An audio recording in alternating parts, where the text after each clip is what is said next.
Hello everyone, कैसे हो आप सब। आई होप कि आप बहुत स्वस्थ मस्त खुश हो। स्वागत है आप सबका मेरे यूट्यूब चैनल इटर्नल लव 143। और आज मुझे पास्ट लाइफ देखने का बहुत मन कर रहा है। तो अगर आपको याद है कि आपने मैंने जो एक वीडियो बनाया था कि आपकी लव लाइफ की फर्स्ट लाइफ कौन सी थी, फर्स्ट पास्ट लाइफ जहाँ आप दोनों मिले और ऐसा क्या हुआ कि आप उस रिलेशनशिप को अभी भी मिस कर रहे हो।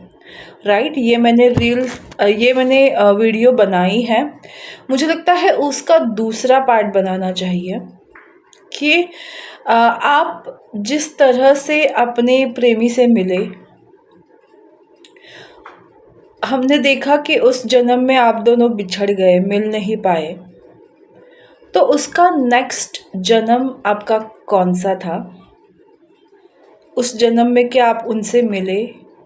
क्या हुआ? I want to check that. क्या आप इंटरेस्टेड हो? अगर हाँ तो लेट्स चेक इट। ओके, हम जानने की कोशिश करते हैं कि उसके बाद आप दोनों का दूसरा जन्म कौन सा था। आप जिनको पसंद करते हो, जिनके साथ अभी भी आपका रिश्ता बहुत उलझा हुआ है, तो हम उस चीज़ को जानने की कोशिश करते हैं कि उसका नेक्स्ट लाइफ आपकी कैसी थी और वो लाइफ की आपकी स्टोरी क्या है।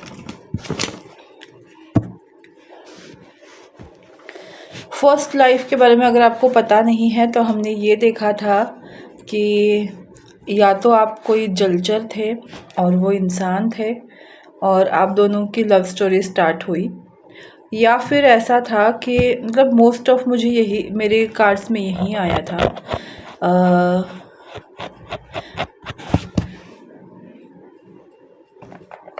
कोई बात नहीं, जो मुझे दिखा मैंने वही बोला और उस चीज़ से मैं बहुत रिलेट करती हूँ क्योंकि I know that things. Okay, ऐसा होता है।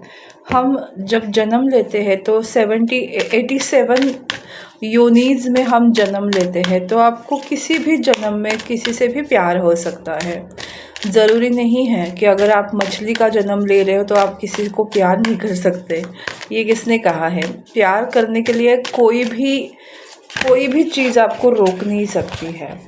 किसी भी चीज़ से आप फेटेड मीटिंग, यस, आप दोनों की फेटेड मीटिंग ही है जो हर जन्म में आपके साथ होती है, जिससे आप कुछ ना कुछ सीखते हो। तो उस पास्ट लाइफ में क्या हुआ, आइए जानते हैं।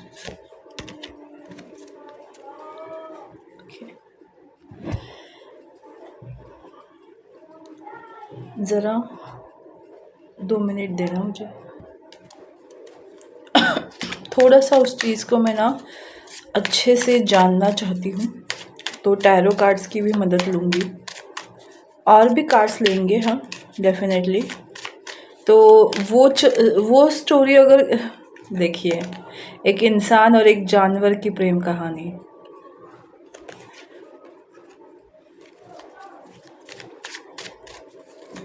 ऐसे होता है, जो हमको लगता है ना कि लोग बहुत काल्पनिक स्टोरीज़ बनाते हैं, बट उसमें बिल्कुल सच्चाई होती है। मैं आपको ये बोलूँगी ना कि हर स्टोरी के बीच में जो भी काल्पनिक हो उसमें एटलीस्ट 50% तो सच्चाई होती ही है। एक कार्ड उछल के गिरा। पता है, जब मैंने स्टार्ट किया था अपने लाइफ में, तब मुझे समझ आया। मुझे पहले ऐसा लगता था कि पता नहीं काल्पनिक चीज़ें कैसे लिख पाते हैं लोग, क्योंकि जब भी आप लिखते हो कोई भी इमेजिनेटरी स्टोरी, उसमें भी 50% रियलिटी छुपी हुई होती है। और इसी वजह से आपके लाइफ में आप अगर बोलते हो ना कि सब कुछ काल्पनिक है, तो ऐसा कुछ नहीं होता। तो ये लव स्टोरी डेफिनेटली परफेक्ट है। आपको लगेगा कि कुछ भी बोल रही है दीदी, तो आप इसको नहीं देखो तो भी चलेगा, कोई प्रॉब्लम नहीं। बट यस, मुझे पता है इस लाइफ ऐसी चीज़ें होती है। ओके, तो ऑल ओवर कार्ड्स मुझे ये बता रहे हैं ना कि जो फर्स्ट जन्म में आप दोनों अलग अलग योनि में थे, यानी प्रजाति में थे, इस वजह से वो स्टोरी, लव स्टोरी आपकी मुकम्मल नहीं हुई। बट उसके नेक्स्ट जो जन्म था उसमें कम्युनल लिविंग, आप लोगों में सेम कल्चर में, या सॉरी सेम योनि में जन्म लिया, यानी आपने मनुष्य जो योनि में जन्म लिया और आप भी उनकी तरह एकदम ये स्टोरी मुझे ना रेगिस्तान की दिखाई दे रही है। रेगिस्तान में ऐसी चीज़ें होती है, चीज़ें मतलब ऐसे घर एंड ऑल ऐसे बोल रही हो। तो मोस्ट ऑफ कोई डेजर्ट एरिया होगा जहाँ आपने जन्म लिया दोनों ने। ओके, भले आप दोनों कितने ही लॉन्ग डिस्टेंस पे रहे हो, बट फिर भी वक्त ने आपको साथ लाया है, क्योंकि द मून का कार्ड भी दिखाई दे रहा है। मुझे आपकी जो नेक्स्ट स्टोरी दिखाई दे रही है उसमें ये दिखाई दे रहा है ना, वन पर्सन जो था वो था लॉ और जुडिशियन के इसमें, यानी राजा महाराजाओं के राज में, मतलब उनका जो प्रोफेशन था वो एक क्षत्रिय था, क्षत्रिय बोल सकते हैं, या क्योंकि जुडिशियन अभी जो है वो लॉ बना है, लॉयर्स बने हैं, सारी चीज़ें बनी हैं, बट ये उस टाइम की बात है जहाँ फैसले राजा लेता था। तो मुझे ये दिखाई दे रहा है कि एक पर्सन जो था मेल, वो राजा के घराने में पैदा हुआ था, जिनके हाथों में सत्ता थी, पावर थी, और दूसरा जो पर्सन था, जो लेडी थी, उसका जन्म एक साधु या फिर हम बोल सकते हैं ब्राह्मण के रूप में हुआ, जहाँ वेद मंत्र या एक बोलते हैं ना, जैसे आजकल साइंस स्टूडेंट होते हैं जो डॉक्टर बनते हैं, वैद्य का काम करते हैं, उस तरह से मुझे इस लेडी का जन्म हुआ दिखाई दे रहा है कि वो लोगों को दवा देती थी, इट्स लाइक दैट, कि वैद्य का काम करती थी। और वहाँ उस टाइम में वैद्य जो होते थे वो ब्राह्मण हुआ करते थे, उनके जड़ी बूटियों को घोल बना के वो लगाते थे या पिलाते थे, जो भी एक आयुर्वेदिक शास्त्र था उसका, वो मतलब उस टाइप का वो जन्म है कि उन दोनों में डेफिनेटली फाइनेंशियल डिफरेंस तो था, सोशल डिफरेंस था, सोशल डिस्टेंस था, बट फिर भी उनका मिलना लिखा हुआ था, तो डेफिनेटली डेस्टिनी ने उनको मिला दिया। और उन दोनों के बीच की लव स्टोरी स्टार्ट हो गई, और ये लव स्टोरी काफ़ी स्टेबल थी। ओके, क्योंकि उस टाइम में दोनों एक दूसरे में खोए हुए थे, क्योंकि देखो एस ऑफ रोजेस यानी कमिटमेंट, तो वो दोनों एक दूसरे के प्रति कमिटेड थे। थ्री ऑफ पेंटिकल, एकजुट होकर एक दूसरे के साथ खड़े थे, एक दूसरे के प्यार में थे दोनों ही, मतलब कुछ काम के सिलसिले में मिले और इस वजह से उन दोनों के बीच में प्यार हो गया। और इस चीज़ में हुआ ये कि वो दोनों मिलते रहे, उनमें प्यार होता रहा, बट ये रानी को पता चल गया, क्वीन ऑफ सोर्ड्स, और इस बात को जो है ना वो सुरंग लग गई।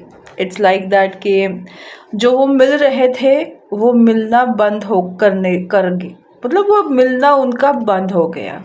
जो वो हमेशा एक दूसरे से मिलते थे किसी ना किसी बहाने से, किसी ना किसी तरीके से, उसमें एकदम से दरार आ गई, वो मिलना बंद हो गया। क्यों हो गया? देखो, उसमें ना हमने देखा था कि फर्स्ट लाइफ में कि उनके जो फादर फिगर थे वो उन्होंने बहुत ज़्यादा इस रिलेशनशिप में प्रॉब्लम क्रिएट किए थे, बट सेकंड जन्म में जो उनके फादर थे उनको ये रिश्ता मंजूर था। ओके उनको कोई प्रॉब्लम नहीं था। उनको शायद अपने पास्ट लाइफ का एक जस्टिस देने के लिए उस जन्म में उन्होंने इनका साथ देने के लिए तय किया, क्योंकि उनको इस चीज़ से कोई प्रॉब्लम नहीं थी। प्रॉब्लम थी तो बस क्वीन ऑफ सोर्ड्स यानी उनकी मदर को प्रॉब्लम थी इस चीज़ के लिए। क्यों प्रॉब्लम थी? तो फाइनेंशियल जो लेवल था, एक दूसरे का रुतबा था, वो स्टेटस था जो सेम नहीं था। वो लोग जो लड़की थी वो गरीब घर के थी, गरीब in sense not like that गरीब, बट कंपेयर्ड टू राजा ऑफ कोर्स वो रानी नहीं थी, वो एक वैद्य की बेटी थी जो अपने काम के हुनर उसके पास हुनर था, बहुत ज़्यादा काम वो अच्छे से कर सकती थी। तो उनकी जो मीटिंग बंद हुई उसके पीछे का रीज़न था कि रानी ने राजा से कहकर अपने बेटे को एक अलग ही मुहिम पे भेज दिया। मतलब उनके जैसे मतलब पुराने ज़माने में यज्ञ हुआ करते थे, राजसूय यज्ञ, अश्वमेध यज्ञ, तो उस तरह से उनको कुछ काम दिया कि आपको ये काम पूरा करना है। देखो उनके पास कितने सारे काम दिए कि उनको, और टाइमर भी दिया कि इतने कम समय में आपको ये काम करना है। तो इतनी ह्यूज रिस्पॉन्सिबिलिटी दे दी कि उनका ध्यान भटक गया, क्योंकि उनको जाना पड़ा। अब इसमें वो दोनों मिल नहीं पाए। पर उसके बाद ये जो फाइनेंशियल प्रॉब्लम, मतलब फाइनेंशियल स्टेटस की प्रॉब्लम थी, उस वजह से उस रानी ने क्या किया, उस बच्ची को, मतलब उस लड़की का माँ बाप को मार डाला और उसको एकदम से अकेला कर दिया। और फिर उसको फाइनेंस के लिए तरस रही थी तो उसको वहाँ से निकाल दिया और उसको दूर भेज दिया कि तुम्हें यहाँ से जाना होगा, मेरे बेटे की लाइफ से जाना होगा। और उसके बाद क्या हुआ कि उसके बेटे को कुछ और ही कहानी सुनाया कि वो किसी और को डेट नहीं बोलूँगी, वो किसी और के साथ भाग गई, उसका पूरा परिवार चला गया। तो उस वजह से क्या हुआ कि वो लड़की भी अकेली रही और वो लड़का भी अकेला रहा। उसने कभी किसी से शादी नहीं की, 2 नंबर का कार्ड है। उसको ये पता था कहीं ना कहीं कि मैंने उससे प्यार किया है तो मैं किसी और के साथ कभी भी प्यार नहीं कर सकता। तो उस जन्म में डेफिनेटली आप दोनों मिले नहीं बाद में, बट डेफिनेटली एक ना बहुत ही मिन्नतें की आपने, बहुत भगवान को प्रेयर्स की, मैनिफेस्टेशन किया कि अगले जन्म में हमको मिला दो। तो ये दूसरा जन्म था जहां आप दोनों फिर से बिछड़ गए क्योंकि फैमिली की वजह से।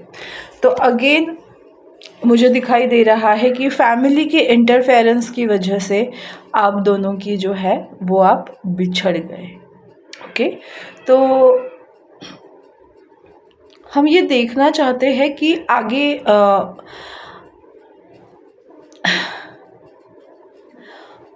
ठीक है, मैं देखना चाहती हूँ कि उस लड़की का आगे क्या हुआ। ठीक है, क्योंकि लड़के ने तो शादी नहीं की, अपना काम करता रहा, अपनी रिस्पॉन्सिबिलिटीज़ को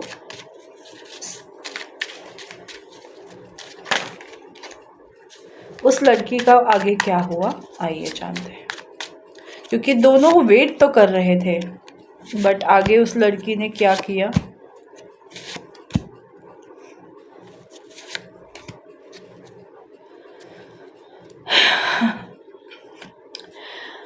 फर्स्ट तो वो दर दर भटक रही थी, अपने आप को कोस रही थी, पता नहीं उसको समझ नहीं आ रहा था।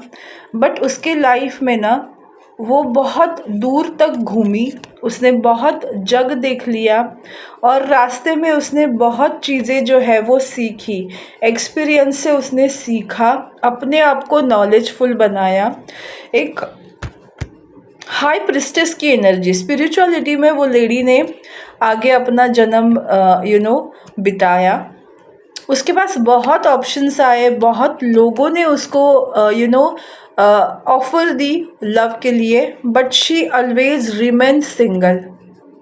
उसने भी उस पर्सन का प्यार अपने दिल से लगाए रखा, बस लोगों की सेवा की, अपने अपने लाइफ को जीने के लिए। अकेले जब जीता है इंसान तो हर चीज़ लगती है उनको, भूख प्यास सब कुछ लगती है। तो पैसा भी कमाया उसने, लोगों की सेवा भी की, और वो अकेली रही उस प्यार में।